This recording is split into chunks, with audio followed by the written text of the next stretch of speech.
Karvan. Abdori İlyar Ataman. 8. qism. Sadirkamdan yana bir ishni so'rash uchun to'gining sur'atini ildamlatib, uningga yetishib olgandan keyin so'rdim. Hey, Sadirka, u Mahsumboyning turqidan o'zi tijorat qila oladigan emas-ku. U qandoq bo'lib Mahsumboy otilib qoldi? Hey, qara. O Qosim Kekeshning nima ish qilayotganligini ko'rdingmi? Bir narsalarni sanayotgandek qiladi-ku. Ocho, bu qitimqi safarning foyda ziyinini hisoblayotdi. Nima?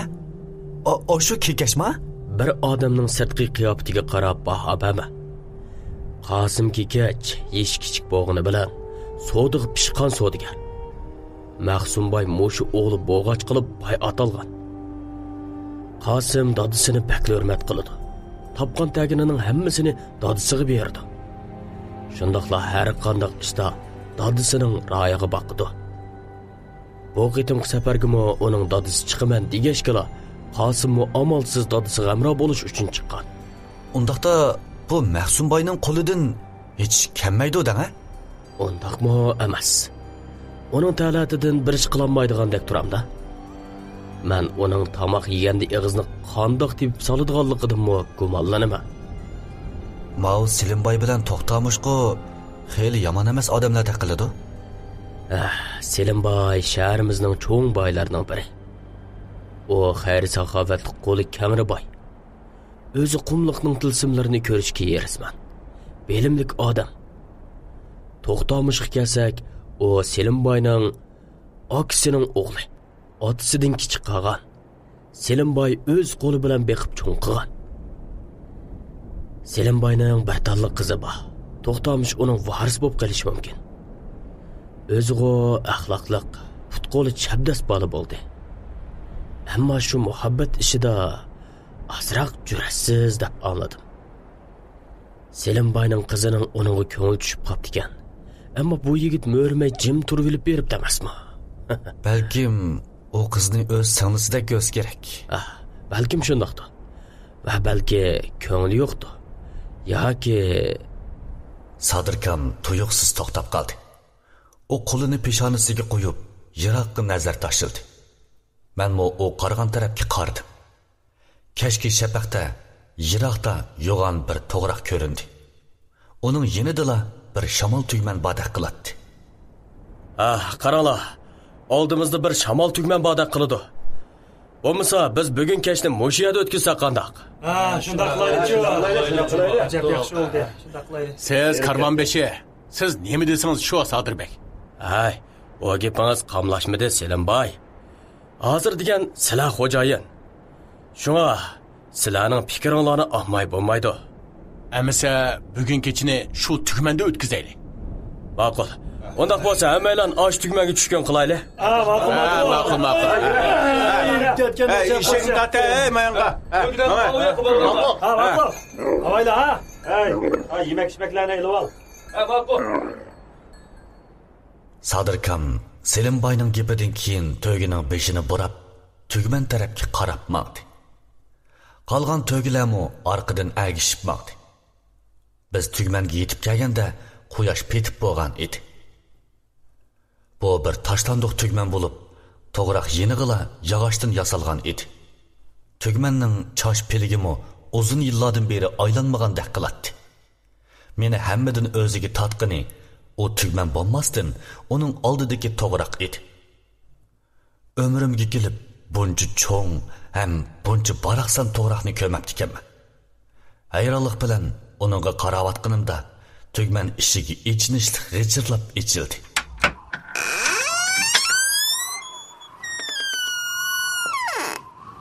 Ittikli o'tirabga qardim. Sadirkam tugman eshigidan ichiga kirib ketyotdi. Menmo darhol uning orqasidan ergashdim. Tugman ichi nihoyat cho'ng bo'lib, uzun yil tashlanib qolg'ashqimi, hammali yerni to'pichang besib ketgan edi.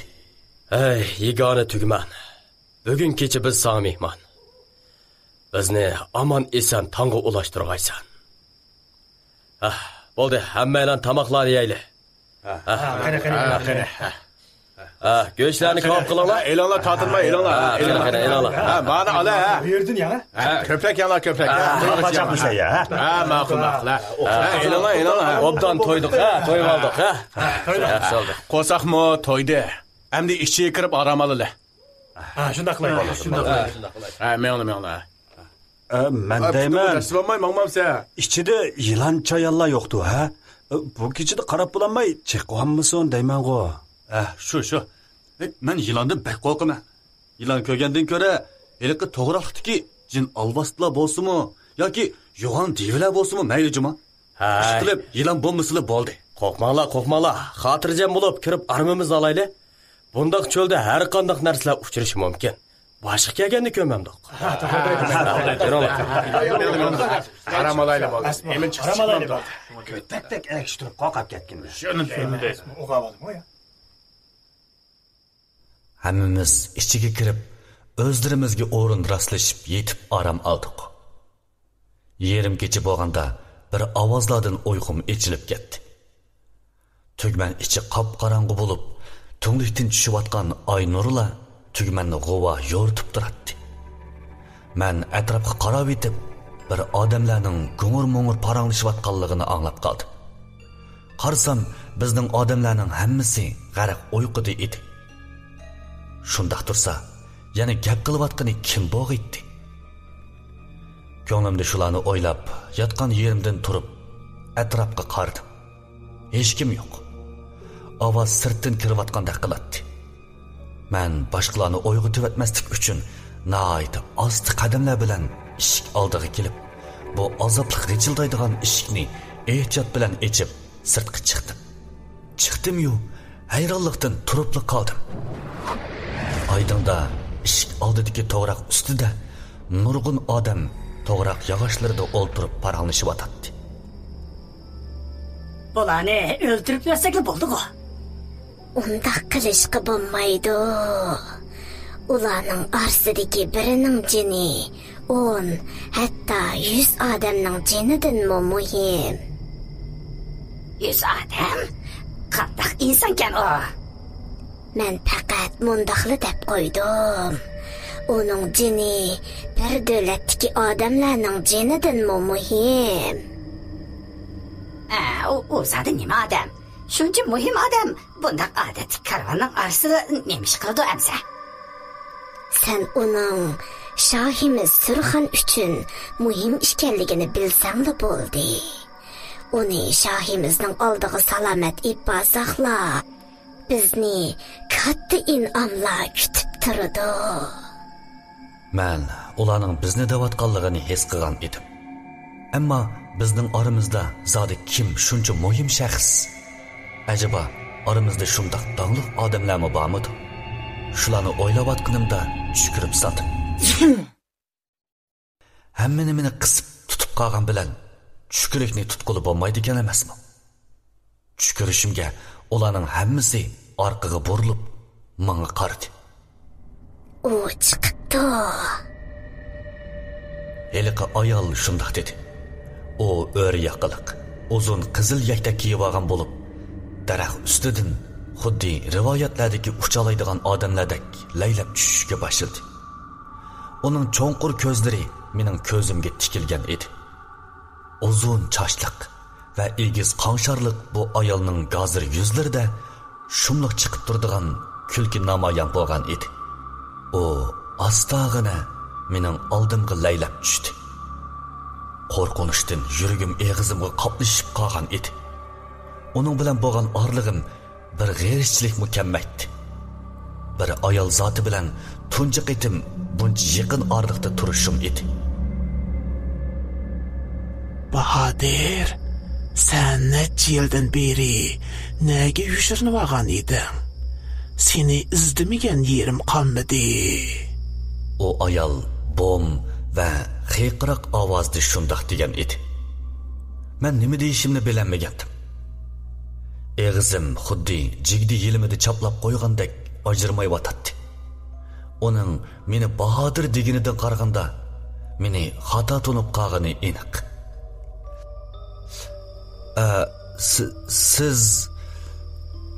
Siz kim bo'lasiz? meni xato tunib qapsiz. Men Bahodir emas. Qosim kekashdak bu gaplarni bakli tasdi eg'izimdan chiqargan edim. Bu gapimni anglab, u ayol sutdak oppoq qo'llari bilan yuzimni silab turib javob berdi. Men Surxonning eng qobil sardorlaridan Javhar bo'laman. Seni xato tunib qolganim yo'q.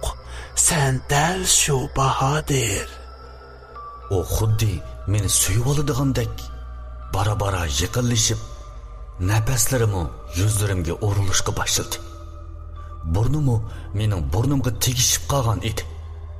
Nemishqikin uning qo'li, burni, hatto nafaslarimi intayin sovuq bo'lib, xuddi elili muz ichidan chiqqandek qiladi. Menda endi gap qilgudakmi jur'at qolmagan edi. Chunki uning orqasidan boshqalarmi daraxt ustidan tushishga boshlagan edi. Ularning badbashir chiroylarini ko'rib, yuragim qepidan chiqib ketayli deb qolgan edi. Qandoq chog'larda ishtinimning ho'l bo'lib qolganini to'ymabdiman. Javhar ko'rsatkich barmog'i bilan engimdan yenik ko'tarib qo'ydi. Shuna bilan bir vaqtda putlarim yerdan ajrab, bo'shliqqa ko'tarilishga boshladi. Bu chaqda tugman ichidan xuddi dumboqning ovoziga o'xshash bir ovozlar chiqishga boshladi. Asta safarga chiqaman, cho'l kezaman deganga quloqqicha to'ydim-ku endi. Nima qilatdim bu cho'lni kezib? Senga nenini yeb, shu g'irib kapamda yashavarsam bo'lmamdi deyman. Hey, endi qanday qilaman? Shularni xiyol qilayotganimda bo'shliqdan yerga pokli qilib tushdim. Shunda qarasam, yenimda Emin Pashva qo'lida 3-4 xanjarni tutqunicha eliqi Javhar va uning hamrohlariga qarab turadi. Men darhol o'rnimdan turib, uning orqasiga o'tib oldim. Hey, nodon inson, sen bu ishga aralashmasang bo'ladi. Bizning oromimizni buzmasanglar, men hech qaysi ishinglarga aralashmayman.